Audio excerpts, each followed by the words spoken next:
lost mine in the sand. Where will you stand? Well, I figured out how to turn the button or to click the button, turn the button. There you go with jet lag a little bit. Hanok, what? Good to see you, Mike. Good to see you.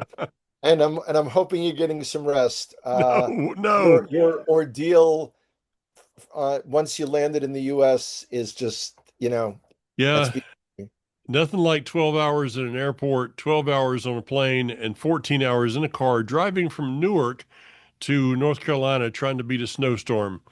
And so, with that, I mean, I got a little bit of sleep, and I've only got four broadcasts to do today, and this is the second one. By all the right. time I So, get done tonight, I might be a little more punchy. So, how okay. about me just sitting back and you talking? Okay. Tons of stuff going on. Yeah. It's interesting. We could do an entire show on the Connect to Israel Oh, yeah. experience Oh, yeah. 2025. We're not going to be able to. I just want to say that each and every one of that was our ninth tour together. Each and every one has been fabulous. Each and every one has affected people. Maybe not affected as many as I would have liked, but everyone had an amazing time. However, this particular tour seemed to have more divine appointments Oh, and amazing experiences. We'll talk about it another time, and I do encourage people to go to the Join to Hashem website and look at all the videos that you recorded on a daily basis. Just 20 seconds. Uh, I was speechless that here I am at the Emek HaBacha, the Valley of Tears, barely 2 minutes into oh, yeah. emotional talk about Yom Kippur, and the group of young soldiers with their extra food that wanted to, feed us. I just, beyond belief, beyond Oh, yeah. belief. I know. Everything you can imagine happened on that tour. I mean, as you said, divine appointment was the theme for it. Unbelievable. And I just noticed if somebody says, I look a lot like a red-nosed reindeer. I just took Kaya out for a walk, and it's in the 20s here. Coming from 80, 70, 80 degrees in Israel, and yeah, we had snow. Well, I can't compare it to that. It has gotten cooler here. Well, Uh, good. today was between 78 and 79 in Modi'in. So May it yeah, start raining soon. listen, hopefully. Let's jump into things, Yeah, but I do want to say now, and I will say at the end, and I'm likely to say every single time that we do an Israel update, until next year, for sure, until next October, is I don't know what it is that people are waiting for yeah. regarding Israel. Now, we don't have exact dates, we don't have prices yet, we don't have any of that stuff yet. Well, However, the dates are October. now since I've been up since 4 o'clock this morning, actually awake since three, up since four, there are dates on the internet on connectisrael.org, and there is a price on on the website. There's no registration open, but I do I want people to see that yes, there was a little bit of a price increase. One of those the reasons is because the shekel is so strong against the dollar. that is one of my points. Yeah, Since in the few days since you left, it's been fluctuating between 3.1 and 3.22. that's crazy. And so, It's yes, we it's did have a little bit of a price increase, but I do want to just one announcement here is for people to see on the website, we no longer charge extra. We no longer have an extra charge for tips. Everything is included except for lunch and retail therapy.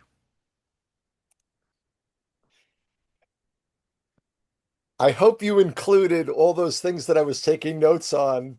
Okay, Go for it. but again, we're living in a world where everything seems to be fluctuating. Yeah. For all of those who are sitting out there with a 3 to 4 year plan to come to Israel, let me tell you in my best accent from growing up. Forget about it. Don't be waiting, kids. Okay, let's just jump right in. Hezbollah, seriously hurt by Israel, no doubt about it. But despite the ceasefire with them, Hezbollah we're talking about, the Lebanese army is not disarming Hezbollah. Hezbollah has been arming rapidly. And for those of you who read the Israeli news, you know that we've been hitting them daily. Yeah. This is a big issue because this, again, is one of the several Trump deals. Hamas. Hamas is not disarming. Now, it was nice that Witkoff and Kushner and Trump, and they're all patting themselves on the back. You know, they're gonna injure their rotator cuff by constantly patting themselves on the back. Ain't gonna happen, kids. Ain't gonna happen. Hamas is not disarming. There is no movement forward to phase two of this ceasefire deal. Yeah. And on top of that, there are somewhere between 150 and 200 Hamas terrorists trapped in a tunnel under area that Israel controls. And it appears that America has twisted our arms yet again, and we are going to disarm them and allow them to go to another country. However, no country asked so far has accepted the 150 to 200 of them. So this is, I mean, this is the stupidity of the whole thing. You know, let's say that, you know, Charles Manson got, I don't know if he was alive or not still, but let's say years ago, Charles Manson is pardoned. Okay, which state in the United States is going to take him?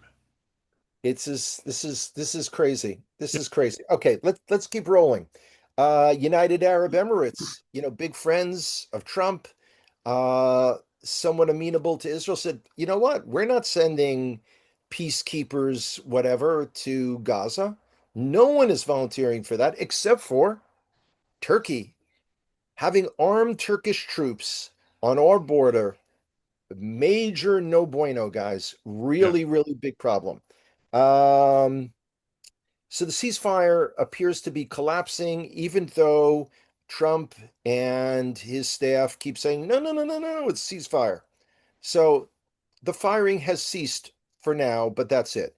Iran, Iran back in the news. Iran rearming. Iran working 24 hours a day to create more ballistic missiles. Their goal, as stated, is to be able to fire 2,000 ballistic missiles at us at one time. In the 11 days, 12 days, they had fired a total of 500. Even though, now, since most of our listeners are Americans, even though your government assured you that the Iranian nuclear threat was over, even though Trump said it has been obliterated, it's obvious that that's not true. Yeah. And it's a big problem. Now, most Americans seem to be unaware that there is an American military base. I was going to ask you about that. Oh, well, this is actually, there's two parts to this. Okay. There's the one that already exists in Kiryat Gat. Kiryat Gat, which is in the south, but north of Beersheba, has about 1,000 Americans, and that's supposedly to coordinate the adherence to the ceasefire. If that wasn't unsettling enough, in the last 24 to 48 hours, it was revealed that America has plans to spend $500 million on a major military base in the south near Gaza for all of whatever it is that America and their allies want to do. This is an incredible affront to Israel.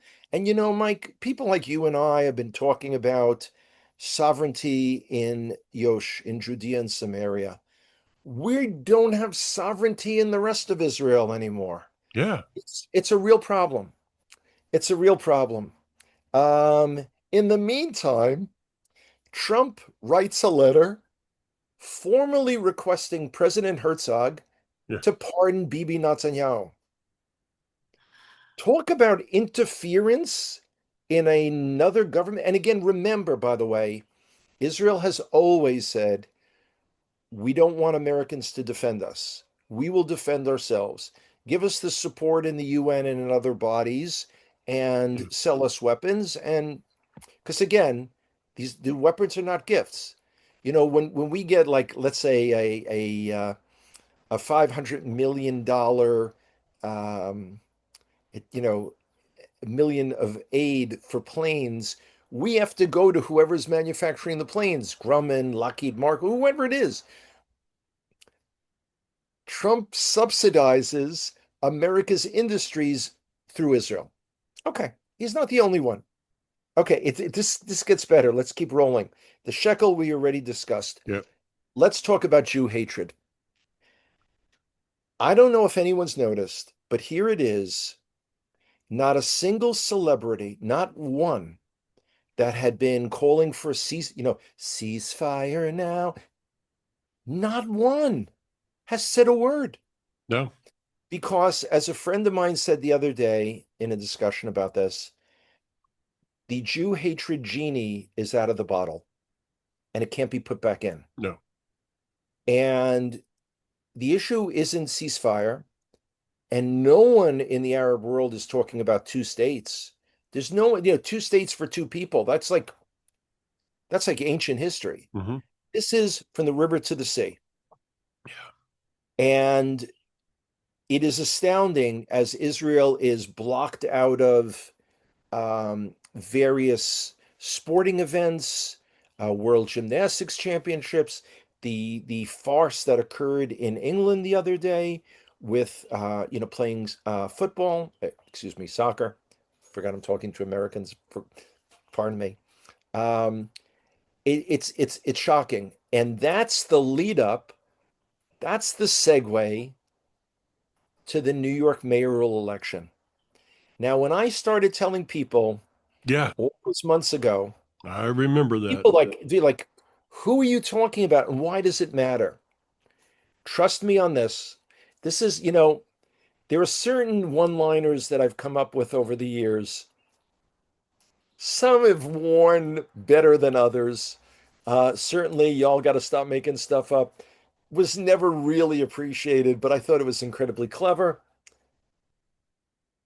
Where New York goes, the rest of the United States will go unless America wakes up. Now, again, the one time in recent years that I was heckled during a presentation was when I said, this is before the American presidential election. I said, y'all got to take your country back. And I got heckled for it. But if you see what's going on in America, it requires more political involvement on the part of people. It requires, from the local to the city, to the county, to the state, to the federal level, organization and involvement. This will be a disaster, what's about to happen in New York. And by the way, if I see one more post from realtors in Florida talking to Jewish New Yorkers about, come, we've got, great properties here, there, and everywhere. And there was even one of those things, it wasn't a realtor that posted it, but I wrote, I'm astounded that no one mentions Aliyah. And I want to put to rest anyone who thinks that there's going to be a large influx of Jews from New York, because you got to remember, even before Florida, you've got Westchester County, Rockland County, you've got Long Island. This may be foreign stuff to you, but think of the suburbs. You've got New Jersey, you've got Connecticut.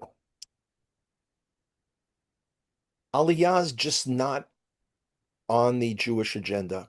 No, it's not. I mean, Daniel, when Daniel was flying over, he's sitting there talking to a Jewish guy who's heading over there for the first time. Daniel's like, I've been there. This will be my 7th trip. And the guy looked at him and said, well, our rabbi said that's not something we should be doing. Okay. I have such derision for comments like that. First of all, and I heard this many years ago from a rabbi, a teacher of mine, wasn't Rav Kahana, who said that the goal, the The purpose of a rabbi is to provide you with the educational tools Hmm. where you can find the answers for whatever questions that you might have. Hmm. It's an educational process. And here's the other thing Hmm. with the educational process. Um, Recently, I've had the opportunity to encounter a number of people here in Israel.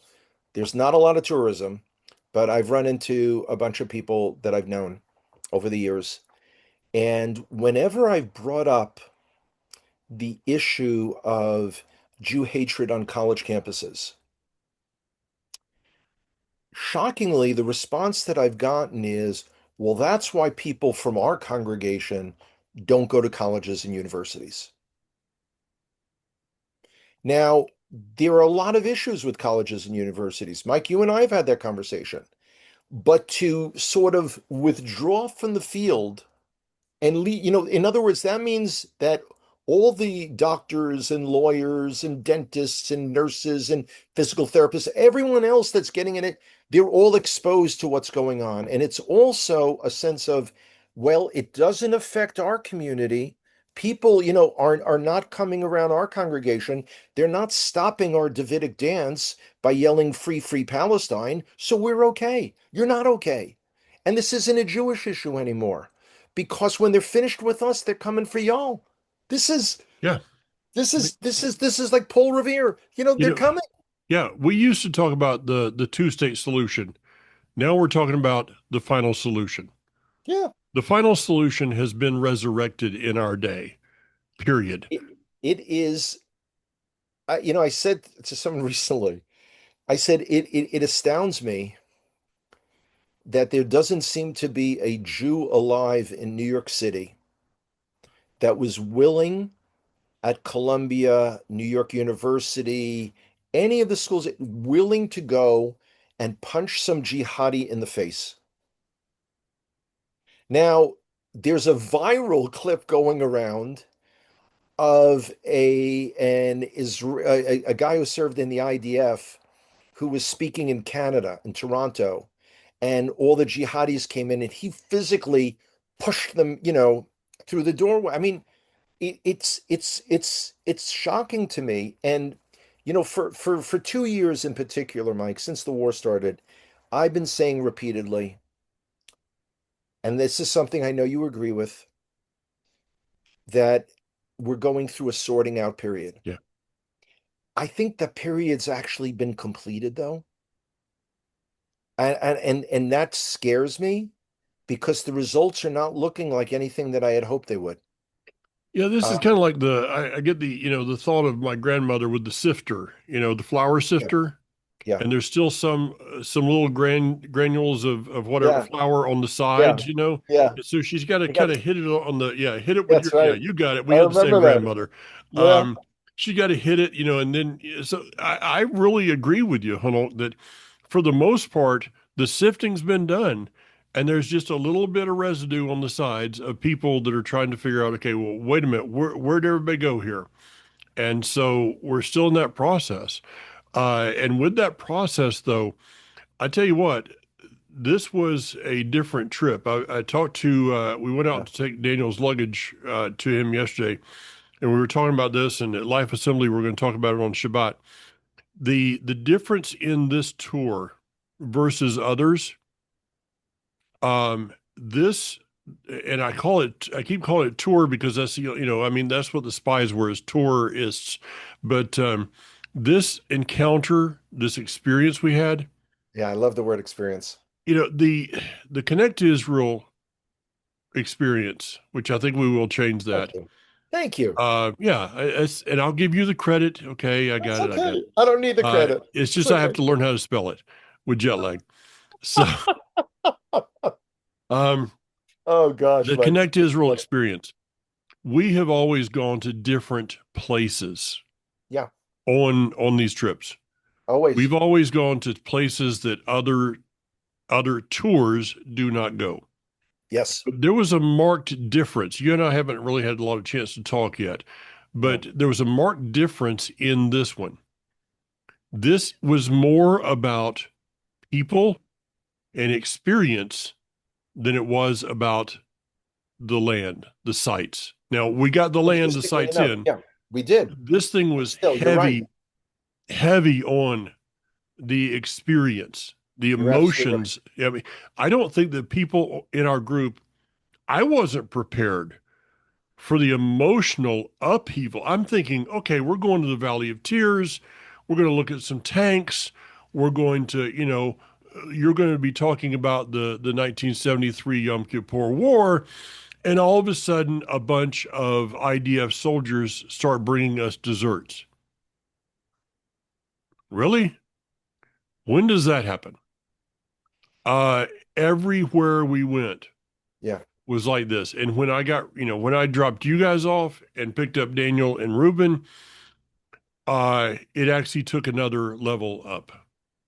Listen, without going into, story after story, I'm with Lynn, Laura, and Jackie, and we're walking down Agrippa Street. And we see these young guys from the Givati Brigade. And they kind of ask, can they take a picture? So Yeah. I asked the commander.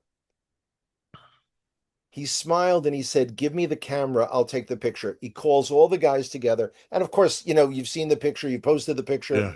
I mean, honestly, I would not have been surprised if you said, "Listen, I'm sorry. Oh, We, yeah. we're, we're heading somewhere, anywhere, anywhere away from you guys." It's remarkable. And that's why I get so excited with wanting to share those series of experiences with more people. Well, the one that happened that you don't know about is we're up at Itamar. And you might have seen, I don't know if I sent you the picture or not. I got to send you some of these pictures that I can't post because, Yeah, we don't want, a little one to be on the internet like that. no, But we're up at Itamar and I've got Moshe and Leah there and Daniel's there. We're sitting outside and we're drinking a goat yogurt. And Reuven looks over at his dad. There's about 15 female soldiers, yeah, about 20 years old. yeah. Okay. And Reuben looks over at his dad and says, "Dad, can I go over there and get my picture?" Well, Daniel's like, I'm just not thinking that's going to be looking real good, for me to go do that. So he looks at me and says, "Grandpa, sir, you do it." Okay. So I Well, grab Reuben by the hand and yeah, I'm walking him over there. And these, 15 young yeah, Israeli IDF yeah, soldiers, all yeah, female, are sitting there. And now I'm trying to figure out how to approach this, that this American guy, grandpa, is now walking with a young child into the midst of IDF soldiers. And so I started with the typical Anglit, and they're all like, "Yes, we all speak English, you idiot." Um, so they didn't actually say that, but that's what they were thinking. yeah, And so I said, "Hey, I'm a tour guide, and I have my son and my grandson here, and my grandson just asked if he could come over and yeah, meet you." And yeah, they're like, "Wow, he's so cute." Well, by the time, I mean, they're all hugging him, they're getting a picture with him, and he's sitting there in the middle of them with this huge yeah. Cheshire cat grin on his face, and That's all great. these IDF girls are all around it. And he's got, when we went to the horse ranch, Chaim and Ruti's daughter gave him a one of the yellow ribbons, Oh, that's and beautiful. he wore it from that point on all the way back. And when one of them saw it, they're like, "Wow, thank you so much." And it was just, it was Yeah. experience after experience after experience. Speaking about experiences after the tour, so I had the tremendous opportunity to participate in a march with Yeah, the Indigenous Embassy of all that. Jerusalem. And that was remarkable. And of course, um, wearing native regalia, playing drums and flutes and dancing at Sha'ar Yafo at Jaffa Gate, attracted a lot of attention. So it was amazing. And then the next day, there was an all-day symposium at the Bible Lands Museum. And then I had the opportunity to take Dr. Cherie Trotter, who's the director of the Indigenous Embassy, take her and others up to the Temple Mount to participate in prayer.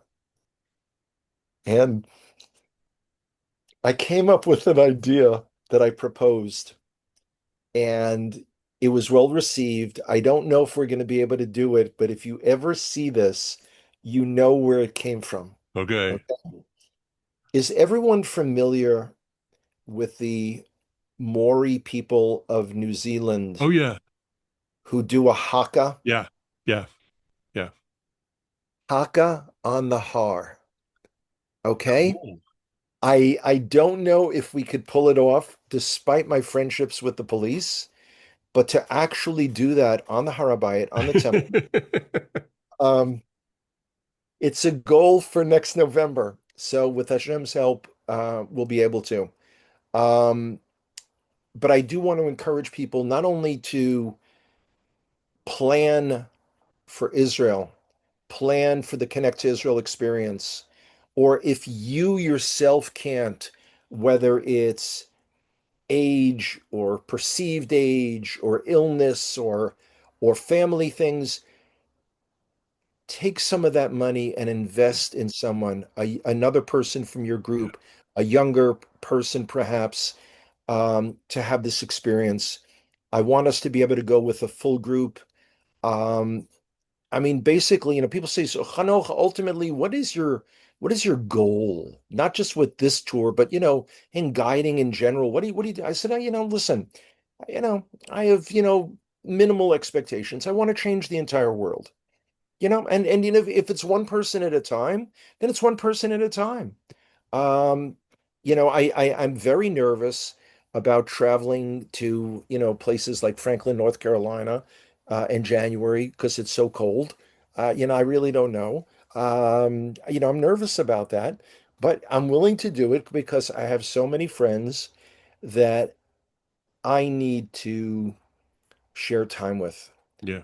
Um, and I'm hoping that by the time that I finish and return at the beginning of March, that we have practically a full tour for next October. Well, if anyone would like to go ahead and get, a little bit of a jump on this, I do have a folder on my computer that says Connect Israel 2026. So we do not take I just heard of somebody taking 50 people or more. No, it was 80 people, I think it was.